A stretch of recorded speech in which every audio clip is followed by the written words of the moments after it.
We were four close friends, Zach, Ethan, Ryan, and myself, Daniel. We were in our final semester of college and had just finished our last exams. To celebrate, Ryan came up with the idea. Let's do something different. How about a night camping trip, somewhere remote, deep in the forest? Everyone immediately agreed. We scouted locations on Google Maps and found a forest area about 3 hours out of the city. It was called Chambal Woods. According to some online posts, the place was said to be haunted, but we laughed it off. Stories like that are always exaggerated. Or so we thought. The trip was set for March 15th. We rented a car, packed tents, sleeping bags, flashlights, some food, and a first aid kit. The excitement was real, but it started to fade when we stopped at a small gas station near the forest entrance. An old man with wrinkled skin and pale eyes noticed our gear and said, "Don't go into those woods at night. People vanish there. Time gets lost in Chambal." We chuckled nervously and drove on. By the time we reached the edge of the forest, it was around 8 p.m. We parked the car off-road and hiked nearly a kilometer deep into the forest. There was a small lake there, peaceful and oddly quiet, unnaturally so.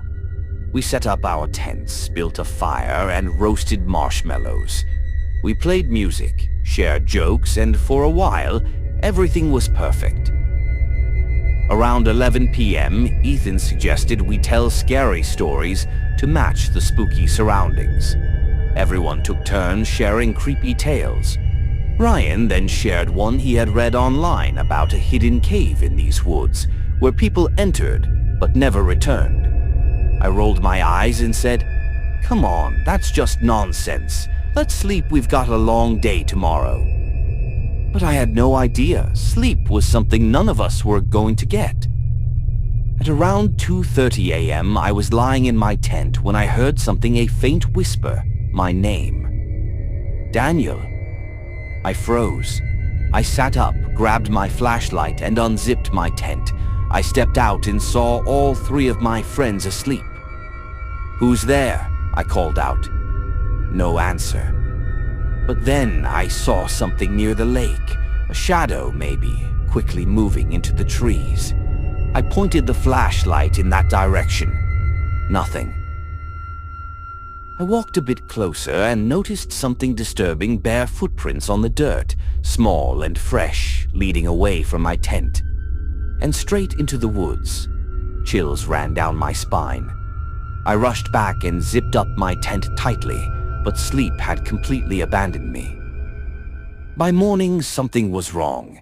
Ethan was missing. His tent was open, his bag and shoes were there, but he was gone. Nowhere to be seen.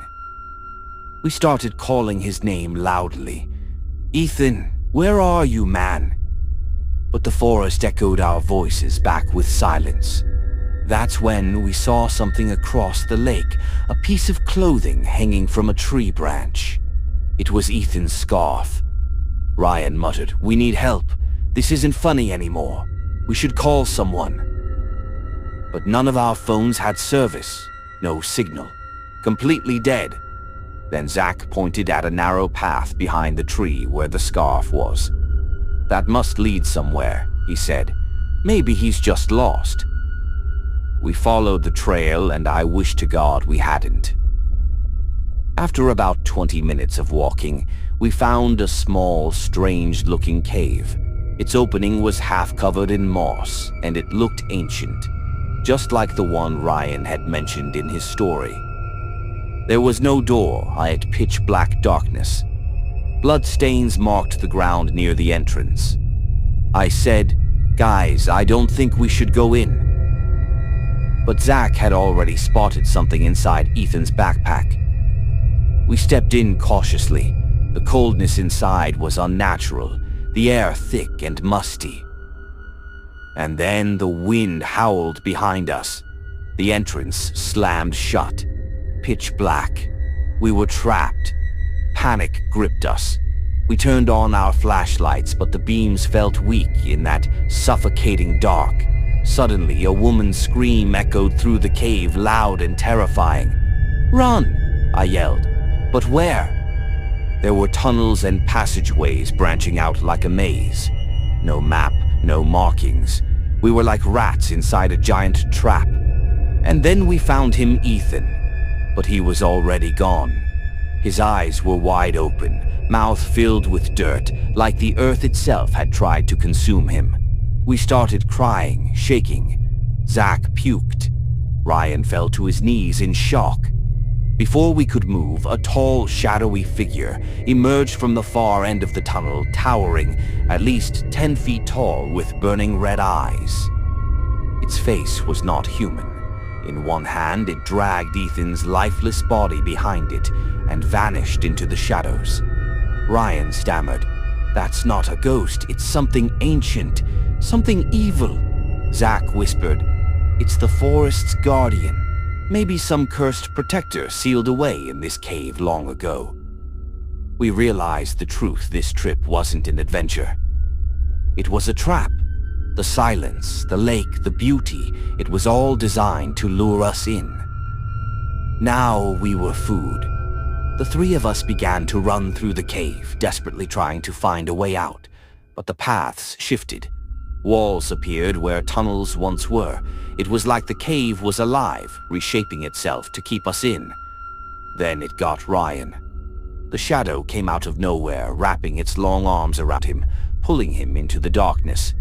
His scream still echoes in my mind. Zach turned to me and said, "Daniel, run. Don't look back, please, man. Just make it out." And I ran.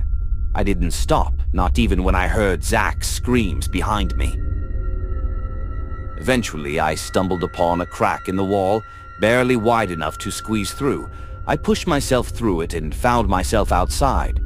But when I looked at my watch, it was still 3 a.m. The same time we had entered. Time hadn't moved. I made it to the police station, breathless, bloody, hysterical. I told them everything. They sent a search team into the forest, but there was no cave. No Ryan, no Zach, no Ethan. Nothing. They said I must have hallucinated, that I was traumatized, that maybe they had just wandered off and I'd imagined the rest. But they didn't see what I saw. They didn't hear the screams. They didn't feel that evil. Now I'm back home. Months have passed. But every night at exactly 3 a.m., my clock stops. And in the darkest corner of my room, Ethan's backpack appears, then vanishes by dawn. If you're thinking of going on a night camping trip in some far-off forest, especially one people say is haunted,